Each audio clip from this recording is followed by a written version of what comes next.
Mount Everest, the tallest mountain on Earth, stands as an imposing sentinel above the world, casting its shadow over the Tibetan Plateau to the north and Nepal to the south.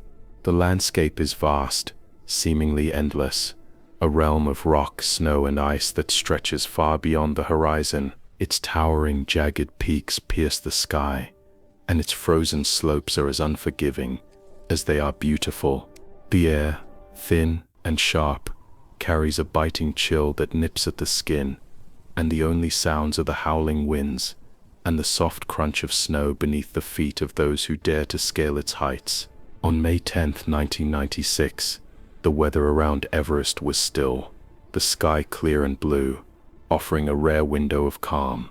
As climbers ascended the final stretch toward the summit, the mountains seemed deceptively serene. From their vantage points, they could look out over the vast expanse below, an awe-inspiring view that reminded them why they had come here in the first place. But above 26,000 feet, the so-called death zone, the conditions are extreme, and the challenges of Everest become brutally real. Seaborn Beck Weathers, an experienced mountaineer from Texas, was part of a guided team led by Rob Hall of Adventure Consultants. His ascent had not been without its struggles. He had recently undergone radial keratotomy surgery, and his vision, once clear, was now compromised by the high altitude. Weathers had hoped that his eyesight would improve with time, but as he climbed higher, it became apparent that this was not the case. The thin air made every step more difficult, and as the group pressed on toward the summit, it became clear that the challenges would soon intensify. But for now, the mountain was calm, the sky clear, and the climbers pushed onward, unaware of the storm that would soon descend on them, changing everything. Seaborn Beck Weathers was no stranger to mountains. Born in 1946, he had spent much of his adult life battling depression. He had sought solace in physical activity, and over time mountaineering became his way of confronting the darkness that loomed over him. His pursuit of the 7 summits, the highest peaks on each of the 7 continents, was not just a challenge for the body, but an attempt to overcome a mental struggle that had defined much of his life. Climbing provided a way to push his body beyond its limits, forcing him to stop thinking, to stop feeling, if only for a moment. This was his escape. Before Everest, Weathers had already conquered other major climbs, including those in Alaska and South America. He was an experienced climber, and the physical challenges of mountaineering were familiar to him. However, Everest presented something different. At nearly 29,000 feet, it was the highest peak in the world, and it demanded more than physical strength. It required mental fortitude and the ability to navigate the unpredictable forces of nature. In May of 1996, Weathers joined a group led by Rob Hall, an experienced New Zealand mountaineer and the founder of Adventure Consultants. The group was aiming for the summit of Mount Everest, but Weathers, despite his experience, was not prepared for the challenges he would face on this particular ascent. He had recently undergone radial keratotomy, a surgery to correct nearsightedness. The procedure, while successful at lower altitudes, left his vision impaired at the high elevations of Everest. At 27,000 feet, Weathers' sight deteriorated further, and the world around him began to blur. He communicated his concerns to Hall, but Hall, already occupied with the other climbers, suggested that Weathers descend immediately. However, Weathers, unwilling to turn back just yet, opted to wait at the balcony, an area near 27,000 feet, just below the summit. There, Weathers stayed in isolation, as Hall, busy assisting another client, continued on toward the summit. He believed that with the sun out, his vision might improve, and he would be able to follow. But as the minutes turned to hours, it became clear that his decision to wait was becoming increasingly dangerous. Still, the weather remained calm, and he clung to hope, determined to press forward when Hall returned. Little did Weathers know that the serenity would soon be shattered. As Hall continued up the mountain, the weather shifted, and a violent storm began to build. The calm, clear skies would soon give way to snow and ice, making the ascent far more treacherous. The summit was in sight, but the mountain would soon prove to be far more unforgiving than anyone had anticipated. The mountain, for all its beauty, had begun to reveal its darker side. As Weathers waited at the balcony, the calm was abruptly broken by the onset of a fierce blizzard. The winds picked up, and snow began to fall heavily, swirling around the climbers, reducing visibility to almost nothing. The weather had turned, and the clarity of the day that had initially seemed so promising now seemed like a distant memory. Weathers, still waiting for Hall's return, was unaware that the storm was gathering strength far beyond what anyone could have predicted. Rob Hall had been helping another climber, and as the storm intensified, the group's ascent became a race against time. The higher they climbed, the more dangerous it became, and as visibility dropped, the route that had seemed so clear moments before now vanished into white. Hall's group, including Weathers, was now caught in the storm. For the climbers still making their way up, the risk of being caught at the summit with no safe route down became a very real threat. But for Weathers, the storm was far more personal. His vision had already been compromised, and the severity of the weather only added to his isolation. He was unable to see the dangers ahead, unable to know where he was or what to do next. His situation was precarious at best. Hall, recognizing the urgency of the situation, had instructed Weathers to descend, but the mountain's extreme conditions made it nearly impossible to find a safe route back. By the time Hall attempted to return to help Weathers, the storm had already engulfed them, obscuring any semblance of a clear path. The group's descent was now a slow, difficult struggle, and by the time they reached the area around 27,000 feet, it was clear that the group was lost. The point of no return had arrived. There would be no quick escape, no easy way out of the storm that now raged around them. In a matter of hours, the mountain had turned from a formidable but conquerable challenge to a relentless adversary, determined to separate the climbers from any hope of safety. Weathers and his group, once full of hope and ambition, now faced an uncertain fate. At this moment, the survivors were faced with a stark choice: continue to fight through the storm, or accept the inevitable. As the climbers huddled together, the realization began to set in that their battle for survival had truly begun. The storm raged relentlessly, its fury trapping climbers high on Mount Everest slopes. Seaborn Beck Weathers, though severely impaired by blindness and fatigue, was not one to surrender easily. His body was battered by exhaustion, the cold seeping into every limb. But it was the unrelenting mental struggle that was perhaps the most brutal. As the hours passed, time itself seemed to blur. The wind howled in every direction, and the world around him dissolved into a sea of white, with no markers to distinguish where the path ended and the void began. Weathers was not alone in his predicament. He and several other climbers were caught in the storm after Hall, their leader, had become separated from them. The plan had been to descend together once it became clear that the summit was unreachable, but the worsening conditions forced each climber into a state of survival mode, focused more on their immediate needs than on finding any semblance of order. With each passing hour, Weathers' physical state deteriorated. His eyesight, already compromised, had now become irrelevant. He was blind, unable to see the shape of the mountain or the faces of his fellow climbers. His only sense of orientation came from his memory of the path and the brief glimpses of the mountain that he had seen before his vision faltered. But the storm disoriented him further, and his mental state began to erode with each wave of cold, with each icy gust that sent his body shivering uncontrollably.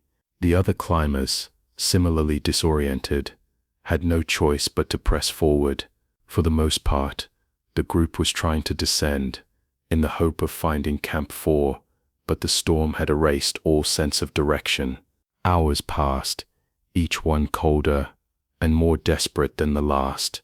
For Weathers, it was a matter of moving forward, driven by the bare instinct to survive. Every step was a monumental effort, a battle to overcome the physical and psychological barriers that Everest had erected.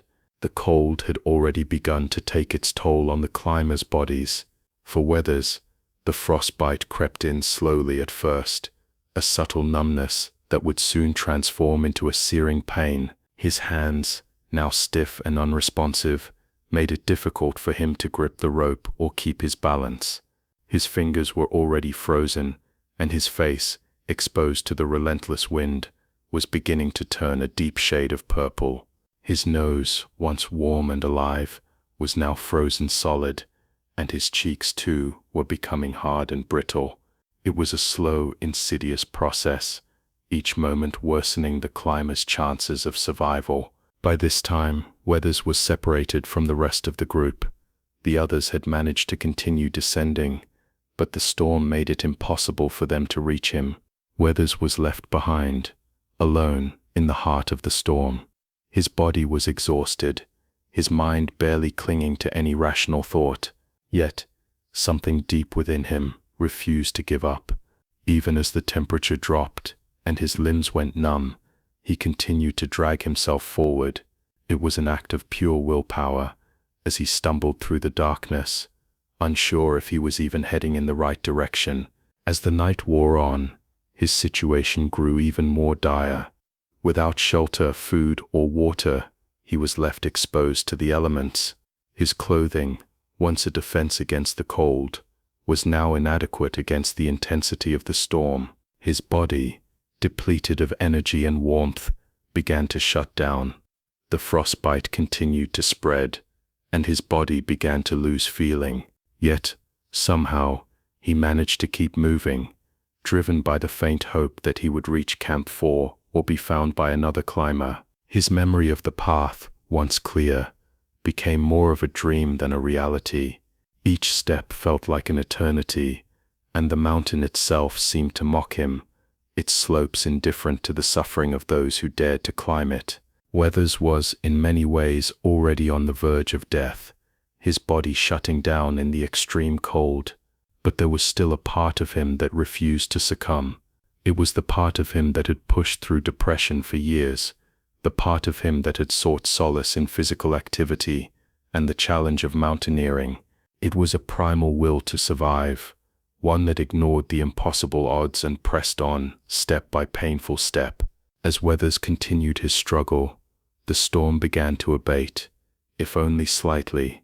The winds died down, and the snow lessened, giving him a brief moment of clarity. Yet, his condition had reached the point where he was unable to call for help. His voice, weak from exhaustion, could not be heard over the howling winds.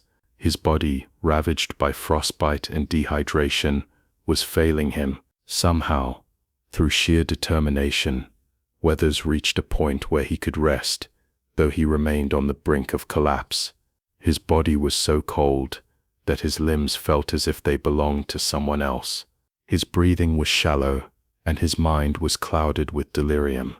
In that moment, as he lay there, he was caught between two worlds, the physical world, where his body was slowly shutting down, and the mental world, where his mind fought to keep him alive. But even as he lay there, teetering on the edge of survival, he would not give up. There was still a spark inside him, a small flame that refused to be extinguished.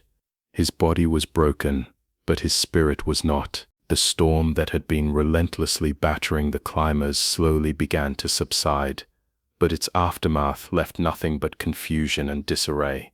Seaborn Beck Weathers was still lying in the snow, barely conscious, unable to move or speak. His body had been ravaged by the extreme cold, his fingers frozen beyond recognition, and his face disfigured by frostbite.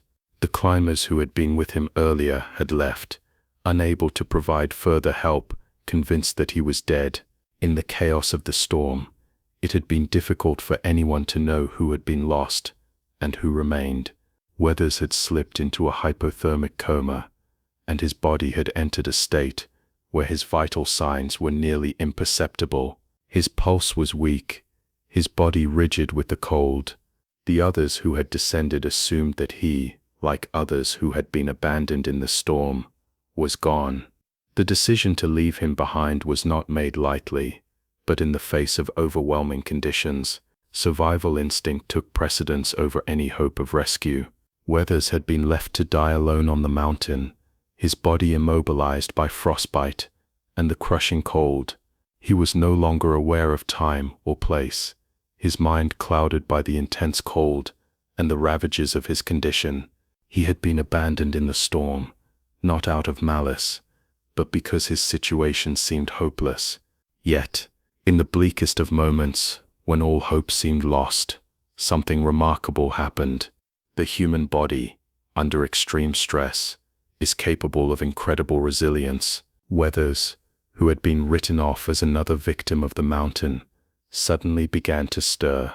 It was faint at first, just a small twitch, a slight movement of his limbs, but it was enough to signal that he was still alive. His mind, though clouded, began to emerge from the fog of hypothermia, and the battle for survival resumed. The night that followed was one of isolation and suffering. Weathers was unable to call out or signal for help, his voice swallowed by the winds and his body too weak to move. The feeling of being trapped on the mountain, with no clear way down and no one to help, pressed down on him. But as the hours passed, something kept him going. The will to survive, though fragile and uncertain, remained. It was a quiet persistence, not born of any grand hope, but simply the drive to keep living despite all odds. In the silence of the night, as Weathers lay frozen and alone, his survival seemed like a cruel joke.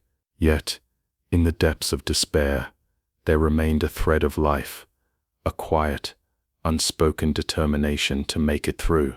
His body was barely functioning, but something deep within him refused to let go, and that refusal to give up, no matter how faint, was what would define the final chapter of his struggle. The hours dragged on, the storm weakening, but the damage to Seaborn Beck Weathers' body had been severe. He lay on the icy slopes of Everest, his body frozen, disfigured by frostbite, and his energy nearly spent. His hands, once dexterous and strong, had stiffened into frozen masses of tissue, nearly unrecognizable. His nose, once a feature of warmth, had turned black with frostbite. Yet, against all medical expectations, when morning light finally broke through the remaining clouds, Weathers showed signs of life. By now the rest of the climbers had descended, and the decision to leave Weathers behind had been made. His condition was so dire that his fellow climbers believed he would not survive the night. They had left him with no expectation of seeing him alive again. His body, already stiffening, seemed destined to be another casualty of the mountain. But as the storm cleared, a figure emerged from the darkness. To the astonishment of those who had been searching for him, Weathers was alive, barely but alive. He had somehow survived the night, despite the brutal cold that should have claimed his life hours before. His body was still in a near comatose state, but his eyes flickered open, and he began to move, albeit with great difficulty. For those who found him, the sight was nothing short of miraculous. His condition was beyond what they had imagined. His fingers, once used to grasp ropes and tools, were frozen and lifeless. His nose, too, was severely damaged, and his skin appeared to be in the early stages of necrosis. Despite this, Weathers had defied the odds, and his survival was something that no one could have anticipated. The first signs of movement were slow, hesitant, his body fighting against the overwhelming cold, frostbite, and the exhaustion of days spent trapped on the mountain. Yet, in his disoriented state, he managed to rise from the snow and began to stagger, each step a monumental effort. He was barely able to move his limbs, but something, perhaps sheer will, pushed him to keep going. In the midst of his near-death state, there was a glimmer of resolve. Weathers, though in extreme pain, and his body ravaged by the freezing temperatures, refused to surrender. His survival instincts were overpowering. Even with his frost-bitten limbs, his body in shock, and no hope for immediate help, Weathers kept going. His survival against such odds was not immediate triumph, but it marked a turning point. He had defied the expectations of those around him, and the mountain which had claimed so many before him had not claimed him yet. As he staggered down the path, assisted by his fellow climbers, the full weight of what had happened began to sink in. Despite everything, despite being left for dead, Seaborn Beck Weathers had managed to survive another night alone on Everest. Seaborn Beck Weathers' survival was nothing short of extraordinary, but the reality of his condition was as grim as the battle he had just endured. Despite the fact that he had managed to walk, if only for a short distance, after his hypothermic coma, it was clear that his journey was far from over. The extreme frostbite that had set in over the course of the storm had taken its toll on his body. His fingers, toes, and nose were severely damaged, and his survival was now a fight for his life in a different form. Weathers' condition was so severe that it was unclear how much longer he would survive in his current state. His fingers were frozen beyond repair, and his nose, once disfigured by frostbite, was now at risk of being lost entirely. The climbers who found him at dawn had assumed the worst. His limbs were so stiff, so lifeless, that they did not think he would survive. But as Weathers began to show signs of awareness, the group shifted into rescue mode. They helped him move, although his steps were slow and deliberate. His body had become a stranger to him, frozen, exhausted, and on the edge of collapse. The climbers began the long descent from the higher camps to a lower, safer area, where a helicopter could perform the first ever high-altitude medical evacuation from Mount Everest. It was an operation fraught with difficulty, with only a small window of opportunity for the helicopter to safely reach the climbers.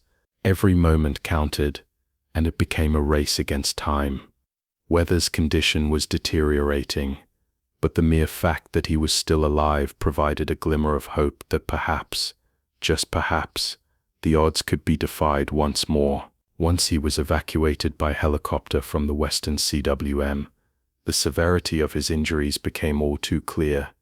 His frostbitten hands, once vital for climbing, were beyond saving. Surgeons would later be forced to amputate all 4 fingers on his left hand, and part of his right arm, which was amputated halfway between the elbow and wrist. His nose was also amputated, and would need to be reconstructed using tissue from his ear and forehead. Weathers faced not only the physical scars of the ordeal, but also the emotional and psychological weight of the trauma he had experienced. Recovery was a long and painful process. In the weeks that followed, Weathers underwent multiple surgeries and months of physical therapy. The road to rehabilitation was not an easy one, but his determination never wavered. He had survived what most would consider an impossible ordeal, and although the physical toll was great, his spirit remained unbroken. The process of reconstructing his body and his life had just begun. Through it all, Weathers remained steadfast. His story of survival on Everest had captured the attention of the world, but it was the quiet resilience of his recovery that would define him moving forward. He would never return to Everest, but in a sense the mountain had left an indelible mark on him, both in terms of the scars he carried and the lessons he had learned about survival, perseverance, and the power of the human spirit. Seaborn Beck Weathers' survival story became one of the most remarkable of the 1996 Mount Everest disaster, but its significance stretches beyond the events of those fateful days. The mountain that had nearly claimed his life also taught him and the world important lessons about human endurance, resilience, and the limits of the body and mind in extreme conditions. Weathers had survived not because of his physical strength alone, but because of an unyielding determination, one that defied the brutal expectations of nature and those who had assumed he would not make it. In the days following his return from Everest, Weathers' story was told around the world, becoming a testament to the will to survive in the face of overwhelming adversity. But for Weathers himself, it was not about the triumph of survival. It was about the quiet journey of recovery, rebuilding, and coming to terms with what had happened. His injuries were severe, and the physical toll was impossible to ignore.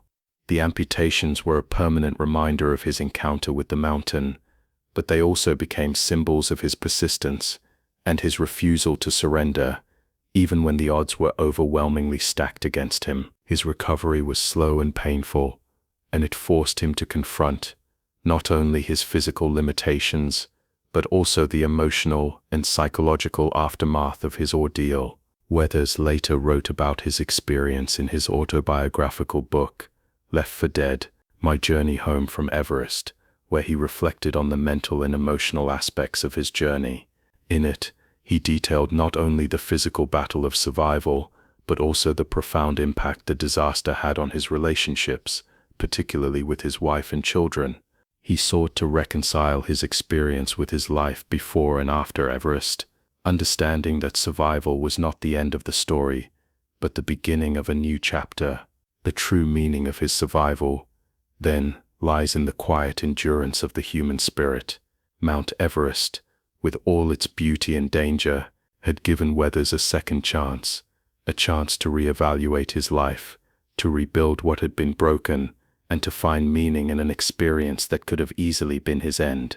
His story is one of quiet perseverance, and in its quiet ending, it leaves us with a reminder of how fragile and precious life can be, and how even in the face of death, survival is not always about victory, but about the relentless will to keep moving forward.